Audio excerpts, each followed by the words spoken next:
గత కొంతకాలంగా వరుస ఎదురు దెబ్బలతో సతమతమవుతున్న మావోయిస్టు పార్టీకి మరో భారీ షాక్ తగిలింది. పార్టీ సాయుధ బలగాల విభాగానికి వెన్నెముకగా భావించే అత్యంత కీలక నేత గెరిల్లా లిబరేషన్ ఆర్మీ చీఫ్ బర్సేదేవా పోలీసుల ముందు లొంగిపోయారు. హైదరాబాద్లో తెలంగాణ డీజీపీ శివధర్ రెడ్డి సమక్షంలో బర్సేదేవా అధికారికంగా సరెండర్ అయ్యారు. దేవాతో పాటు మావోయిస్టు మిలిటరీ ఆపరేషన్ విభాగ సభ్యులు కూడా పోలీసుల ముందు లొంగిపోయారు. లొంగిపోయిన సమయంలో దేవా నుంచి అత్యంత శక్తివంతమైన మౌంటైన్ LMG తుపాకీని పోలీసులు స్వాధీనం చేసుకున్నారు. ఇది మావోయిస్టుల దగ్గర ఉండే అత్యంత కీలకమైన ఆయుధమని అధికారులు తెలిపారు.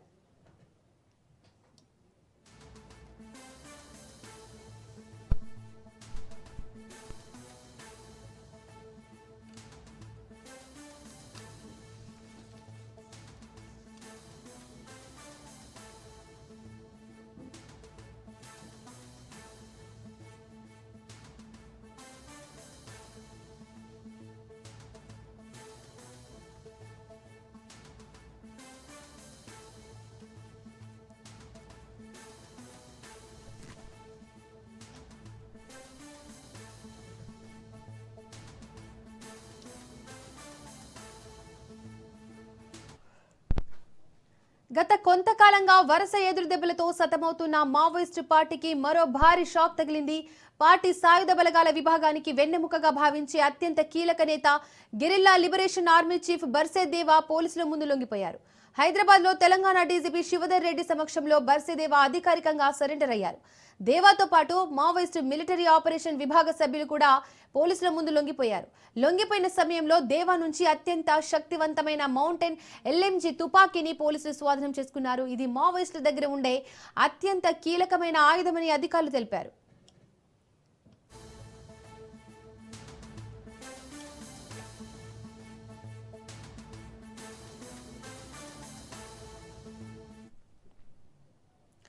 శాసనసభలో బీఆర్ఎస్ వాకౌట్ చేసి గన్పార్ వద్ద నిరసన తెలిపింది. మూసీ సుందరీకరణపై సీఎం రేవంత్ రెడ్డి మాట్లాడిన తర్వాత ప్రధాన ప్రతిపక్షం బీఆర్ఎస్ పార్టీకి మాట్లాడే అవకాశం ఇవ్వడం లేదని, అసెంబ్లీని గాంధీ భవన్ లా నడుపుతున్నారన్నారు మాజీ మంత్రి ఎమ్మెల్యే జగదీష్ రెడ్డి. ప్రధాన ప్రతిపక్ష బీఆర్ఎస్ పార్టీ సభ్యులు మాట్లాడుతుంటే మైక్ కట్ చేస్తున్నారన్నారు. స్పీకర్, ముఖ్యమంత్రి ఇద్దరు కలిసి ప్రతిపక్షాల గొంతు నొక్కుతున్నారంటున్న జగదీష్ రెడ్డితో మా ప్రతినిధి సైదులు ఫేస్ టు ఫేస్. శాసనసభలో బీఆర్ఎస్ పార్టీ వాకౌట్ చేసింది. ప్రస్తుతం మనతో మాట్లాడేందుకు మాజీ మంత్రి జగదీష్ రెడ్డి గారు ఉన్నారు. మాట్లాడదాం. సార్ చెప్పండి, ఏం జరిగింది? వాకౌట్ చేశారు, గన్పార్ గోద వరకు వచ్చారు, గన్పార్ గోద నిరసన తెలిపారు. సో రేపు సభకు హాజరవుతున్నారు లేదా? అసలు ఏం జరుగుతుంది సభలో?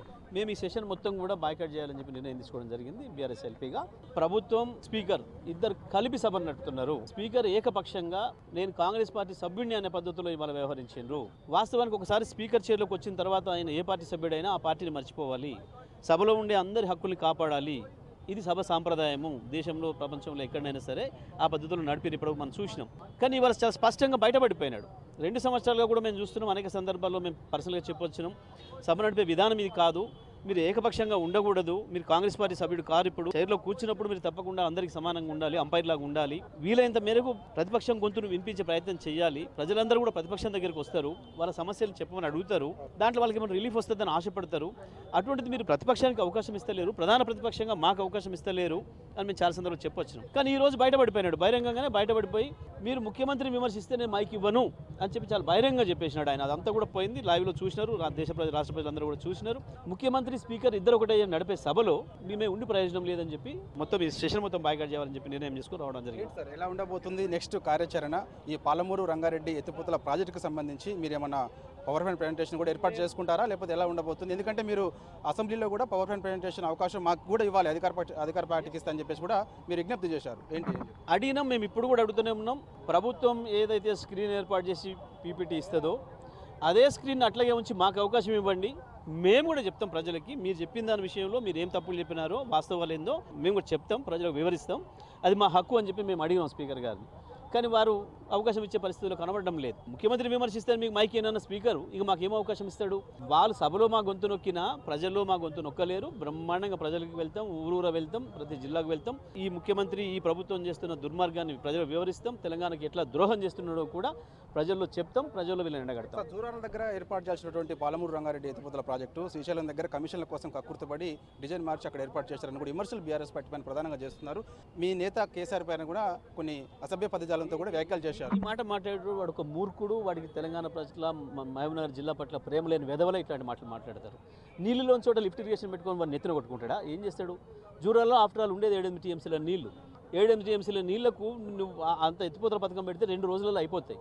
ఆ తర్వాత జూరాల కింద ఉన్న రైతులు ఏం కావాలి? ఇంత సోయిలేని వెధవలు తెలంగాణ రైతుల పట్ల మహబూబ్నగర్ జిల్లా పట్ల సోయిలేని వెధవలు మాత్రమే ఇటువంటి మాటలు మాట్లాడతారు. లేదా ఆంధ్రలకు తొత్తులైన వాళ్ళు మాత్రమే, సమైక్య ఆంధ్రవాదులకు తొత్తులైన వాళ్ళు మాత్రమే ఈ మాటలు మాట్లాడతారు. వాళ్ళకి ఏజెంట్లుగా, వాళ్ళకి తాబేదారులుగా ఉన్న వెధవలు మాత్రమే ఇటువంటి మాటలు మాట్లాడతారు. వీళ్ళకి రాష్ట్ర ప్రయోజనాలు తెలియవు.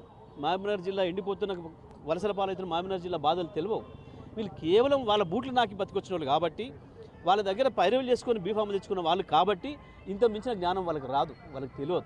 చూస్తున్నాం కదా, ఇక్కడ సభలో ముఖ్యంగా ప్రధాన ప్రతిపక్ష బీఆర్ఎస్ పార్టీకి మాట్లాడే అవకాశం స్పీకర్ ఇవ్వడం లేదు. ముఖ్యమంత్రి రేవంత్ రెడ్డి, స్పీకర్ ఇద్దరు ఒకటే అవుతున్నారు. అందుకని ప్రధాన ప్రతిపక్ష పార్టీగా బీఆర్ఎస్ పార్టీకి మాట్లాడే అవకాశం ఇవ్వడం లేదు కాబట్టి మేము సభ నుంచి వాకౌట్ చేశాము. సో అందుకు నిరసనగా గన్ పార్క్ వద్ద వచ్చాము, ఇక్కడ నిరసన తెలిపాము. రేపు తెలంగాణ భవన్లో పాలమూరు రంగారెడ్డి ఎత్తిపోతల ప్రాజెక్టు పవర్ పాయింట్ ప్రజెంటేషన్ మేమే ఇచ్చుకుంటాము, మా నేత ఆధ్వర్యంలో ఇస్తాము. కాబట్టి రేపు మేము సభకి హాజరు కావడం లేదని చెప్పేసి కూడా మాజీ మంత్రి జగదీష్ రెడ్డి చెప్తున్నారు. వీడియో జర్నలిస్ట్ భరత్తో సైదులు రాజు న్యూస్, గన్ పార్క్ నుంచి.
మున్సిపల్ ఎన్నికలకు సిద్ధమవుతున్న తెలంగాణ కాంగ్రెస్ ప్రభుత్వం ఎన్నికలను ప్రతిష్టాత్మకంగా తీసుకున్న ప్రభుత్వం. ఎన్నికలకు ప్రచారం కలిసొచ్చేలా సీఎం జిల్లాల పర్యటన. వచ్చే నెల 3 నుంచి సీఎం రేవంత్ జిల్లాల పర్యటన.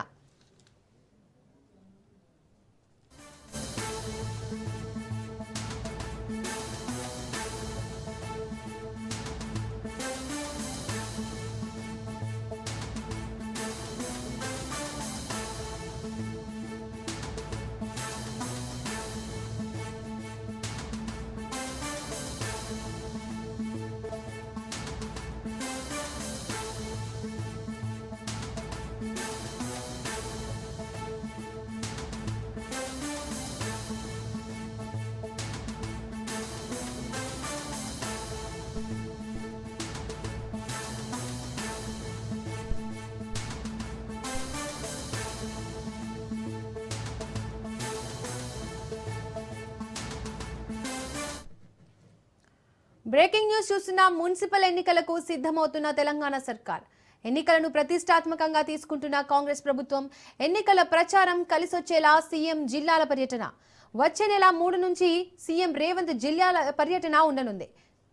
వచ్చే నెల 3న జడ్చర్లలో సీఎం రేవంత్ బహిరంగ సభ నిర్వహించనున్నారు. ఈ నెలలో మున్సిపల్ ఎన్నికల షెడ్యూల్ విడుదలయ్యే అవకాశం.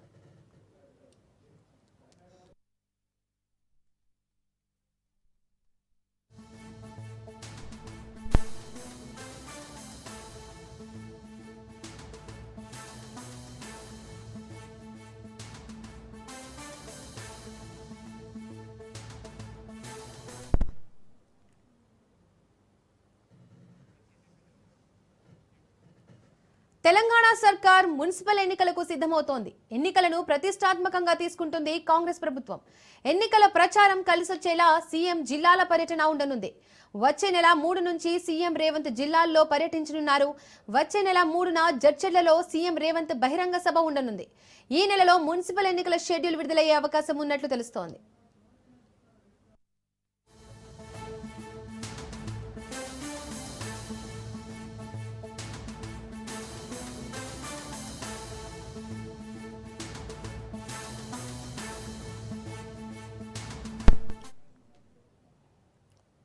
తెలంగాణ అసెంబ్లీ సమావేశాలు జరుగుతున్నాయి. లైవ్ ద్వారా చూద్దాం.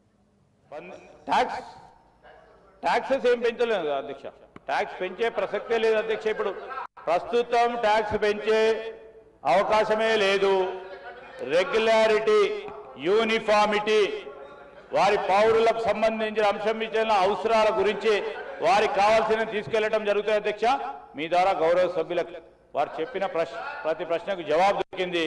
వారందరూ కూడా సానుకూలంగా స్పందించి మరి బిల్లు పాస్ చేయాల్సిందిగా మీ ద్వారా కోరుతా ఉన్నది. Thank you. Now, discussion on the Telangana Private Universities Establishment and Regulation Amendment Bill 2025. The Minister for the Health and Medical on behalf of the Honorable Chief Minister.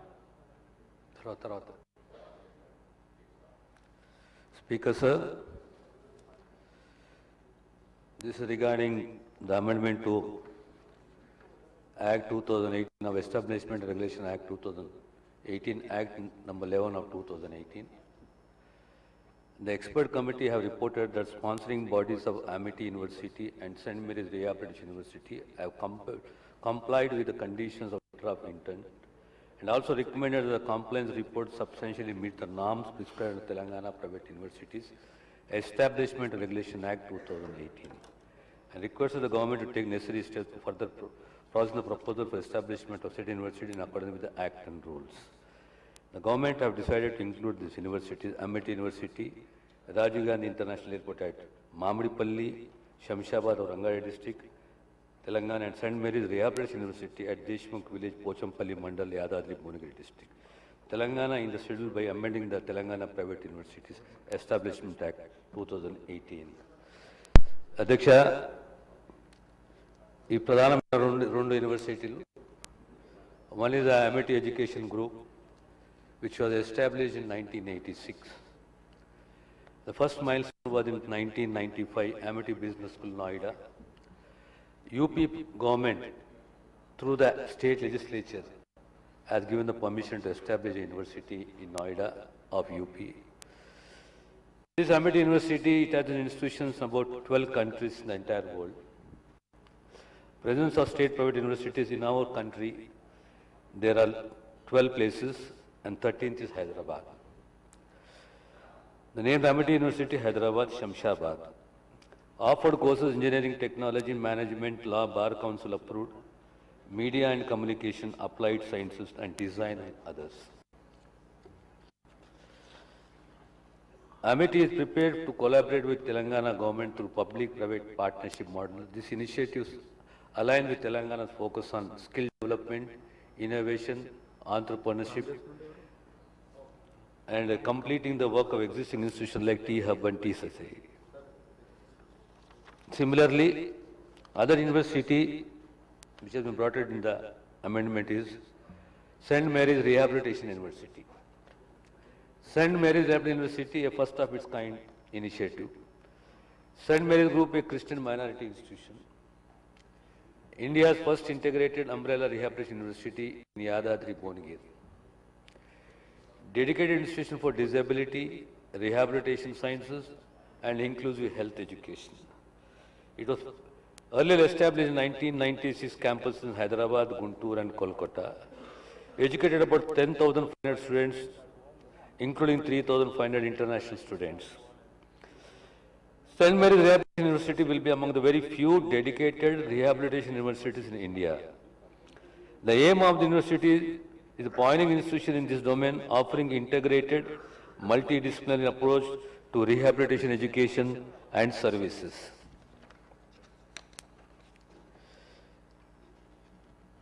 Basically, there are 2-3 parameters. The disability prevalence in Telangana is approximately 12.2%. There is no dedicated university in Telangana or in South India offering comprehensive education and service across physical, intellectual, sensory and psychological disabilities. Strong alignment with Telangana's goal of inclusive development, rural health, equity and skilling. Disability and intellectual disorders in India. One. Secondly, the life expectancy in India has increased from 50 years to 70 years, bringing in age-linked impairments like stroke, Alzheimer's and cognitive decline into focus. Major contributing factors to disability include high-risk birth and genetic disorders, non-communicable diseases, accidents and trauma, and neglected mental health. In Telangana, the disability prevalence is almost 12%. It's an urgent need we need a dedicated rehabilitation university in the state. So I request, Speaker Sir, I request the House to pass this amendment, including 2 universities, Amity and St. Mary's Rehabilitation University in Telangana. Thank you, sir.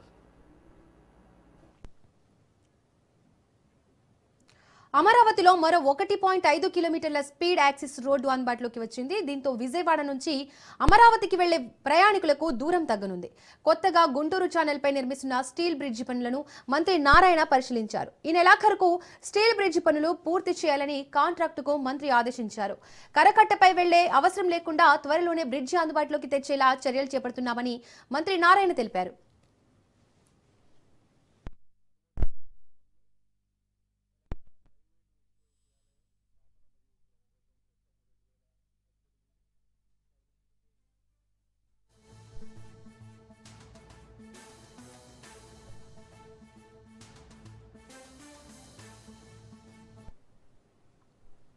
YouTuber Anvesh పై పోలీసులు దర్యాప్తు ముమ్మరం చేశారు. Anvesh user ID వివరాలు కావాలని Instagram నిర్వాహకులకు పోలీసులు లేఖ రాశారు. ఇన్స్టాగ్రామ్ నుంచి రిప్లై కోసం పోలీసులు వేచి చూస్తున్నారు. కాగా ఇటీవల హిందూ దేవతలపై అన్వేష్ చేసిన వ్యాఖ్యలు తీవ్ర దుమారాన్ని రేపాయి. అన్వేష్ ను వెంటనే అరెస్టు చేయాలంటూ పలువురు నుంచి డిమాండ్లు వినిపిస్తున్నాయి. ఈ మేరకు పంజాగుట్ట పోలీస్ స్టేషన్లో అన్వేష్ పై కరాటే కళ్యాణ్ ఫిర్యాదు చేశారు. దీంతో పోలీసులు అతడిపై BNS సెక్షన్ 352, 79, 299 ఐటీ చట్టంలోని 67 సెక్షన్ కింద కేసు నమోదు చేశారు. అన్వేష్ ను వెంటనే భారత్ కు రప్పించి అరెస్ట్ చేయాలని హిందూ సంఘాలు డిమాండ్ చేస్తున్నాయి.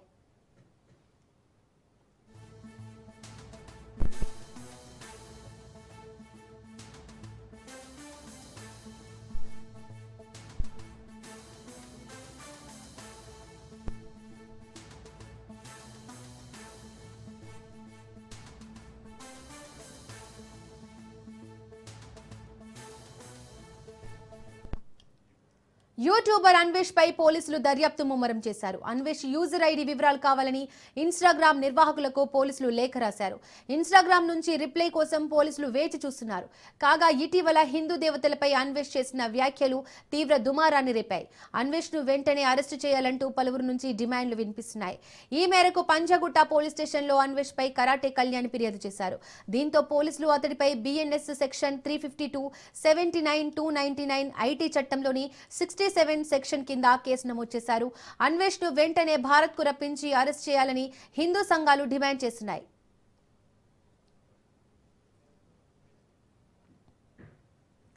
కోనసీమ కలెక్టర్ మహేష్ కుమార్ ను పెను ప్రమాదం తప్పింది. సంక్రాంతి పడవ పోటీల సందర్భంగా ఆత్రేయపురం మండలం పులిదిండి వద్ద ట్రయల్ రన్ లో భాగంగా కాయ్కింగ్ పడవను నడిపారు కలెక్టర్ మహేష్. అయితే కాయ్కింగ్ పడవ ఒక్కసారిగా అదుపు తప్పడంతో కలెక్టర్ సహా ఆయన వెనుక ఉన్న అతను నీటిలో పడిపోయారు. వెంటనే అప్రమత్తమైన అధికారులు, గజ ఈతగాళ్లు కలెక్టర్ ను సురక్షితంగా ఒడ్డుకు చేర్చారు. కలెక్టర్ లైఫ్ జాకెట్ ధరించడంతో పెను ప్రమాదం తప్పినట్లయింది.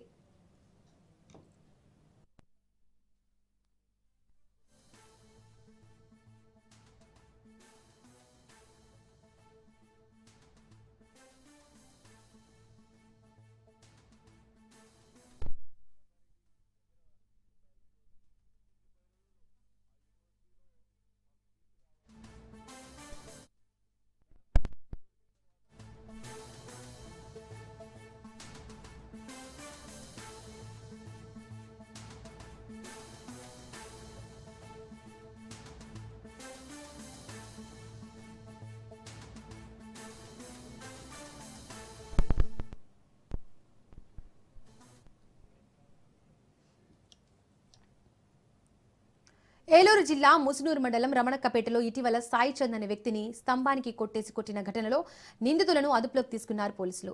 సాయి దర్గు తల్లిదండ్రులు సహా మిగిలిన నలుగురిని అదుపులోకి తీసుకున్నట్లు డీఎస్పీ ప్రసాద్ తెలిపారు. సాయి చంద్, సాయి దుర్గలు గత కొంతకాలంగా ప్రేమించుకుంటున్నారు. వీరి తల్లిదండ్రులు పెళ్లికి ఒప్పుకోకపోవడంతో డిసెంబర్ 30న వివాహం చేసుకున్నారు. పెళ్లి చేసుకున్న తమకు ప్రాణహాని ఉందని మండవల్లి పిఎస్లో ఫిర్యాదు చేశారని, కానీ ఈలోపే 31న మధ్యాహ్నం సాయి దుర్గ తల్లిదండ్రులు, బంధువులు సాయి చంద్పై దాడికి పాల్పడ్డారని తెలిపారు. నిందితులపై కిడ్నాప్ కేసుతో పాటు మరో కేసు నమోదు చేసినట్లు వెల్లడించారు.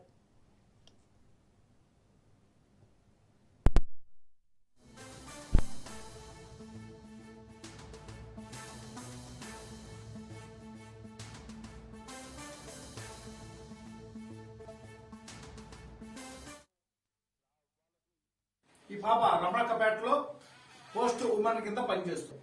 ఈ పాప అల్లం సాయి చంద్ అని 22 సంవత్సరాల కుర్రవాడిని ప్రేమించింది. ప్రేమ తర్వాత ఇద్దరు ప్రేమించుకున్న తర్వాత మొన్న 30వ తారీఖుని ఏలూరులో గంగానమ్మ టెంపుల్ దగ్గర ప్రేమ వివాహం చేసుకోవడం జరిగింది. కులాల మధ్య వ్యతిరేకత ఉండడం వల్ల ఈ పాప యొక్క తల్లిదండ్రులకి ఇష్టం లేదు. దానివల్ల 30వ తారీఖునే మండవల్లి పోలీస్ స్టేషన్ కి ఇద్దరు కలిసి మండవల్లి పోలీస్ స్టేషన్కి వెళ్లారు. వెళ్లి అక్కడ ప్రొటెక్షన్ అడిగారు. ఇమీడియట్ గా మండవల్లి పోలీస్ స్టేషన్ వారు, పోలీసు వారు పాప యొక్క తల్లిదండ్రుల్ని రమ్మని చెప్పి కబురు పంపించారు. కబురు పంపిస్తే వీళ్ళేం చేశారు, వీళ్ళు అసలు పోలీస్ స్టేషన్కే వెళ్ళా, వాళ్ళ యొక్క దూరపు చుట్టం ఆయన పంపించారు. ఆ తాతగారు వెళ్ళిన తర్వాత ఈ పాప ఏమో నేను మా తల్లిదండ్రులతో నేను వెళ్ళను, పిల్లవాడు తోటి నాకు ప్రేమ ఉందో అతనితో నేను వెళ్తాను అనడంతో పోలీసు వారు ఈ పాపనేమో ఆ యొక్క కుర్రాడికి అప్పచెప్పి మీరు వెళ్ళిపోండి అని చెప్పారు. 31వ తారీఖుని రమణక్కపేటలో ఈ పోస్టల్ ఉమెన్ కింద పనిచేయడం వల్ల డ్యూటీకి రావడానికి గురించి ఈ రమణక్కపేట ముసునూరు మండలం రావడం జరిగింది. ఆ టైంలో 2 o'clock ఆ ప్రాంతంలో తల్లిదండ్రులు, తర్వాత ఏమో బాబాయి, పిన్ని, మేనత్త, తర్వాత పెదనాన్న గారి అబ్బాయి, ఈ 6 కలిసి ఒక కారులో వచ్చి ఈ పాపని కొట్టి, అలాగే ఎవరైతే ఈ పాప ప్రేమించి పెళ్లి చేసుకుందో ఆ పిల్లవాడిని పట్టుకొని తీసుకొచ్చి స్తంభానికి కట్టి ఆ పిల్లవాడిని కూడా కొట్టడం జరిగింది.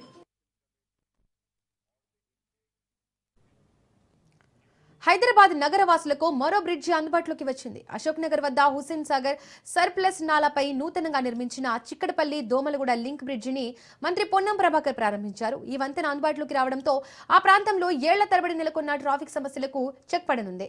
జీహెచ్ఎంసీ అత్యంత ప్రతిష్టాత్మకంగా దాదాపు 6 కోట్ల వ్యయంతో ఈ ప్రాజెక్టును పూర్తి చేసింది. ఈ వంతెన అశోక్ నగర్లోని సిటీ సెంట్రల్ లైబ్రరీ నుంచి గగన్ మహల్లోని ఏవీ కాలేజ్ మధ్య డైరెక్ట్ కనెక్టివిటీని అందిస్తోంది.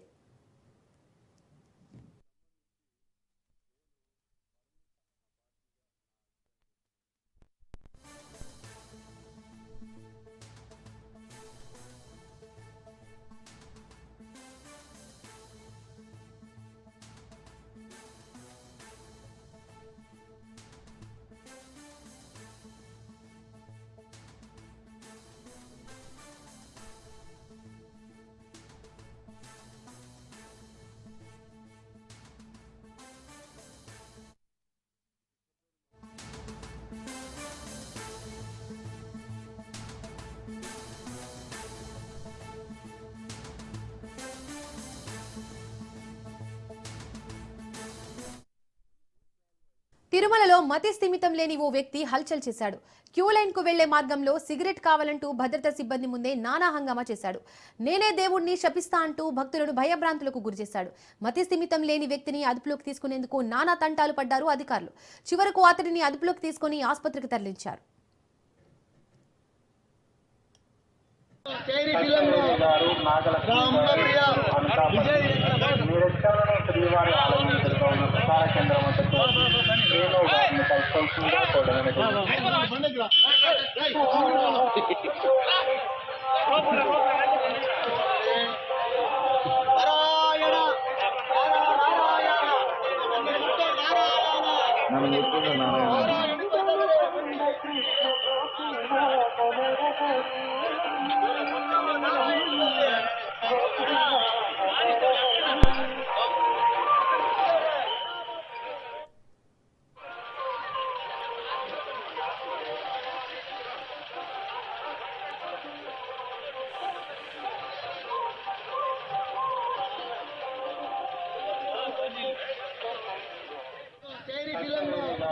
రామ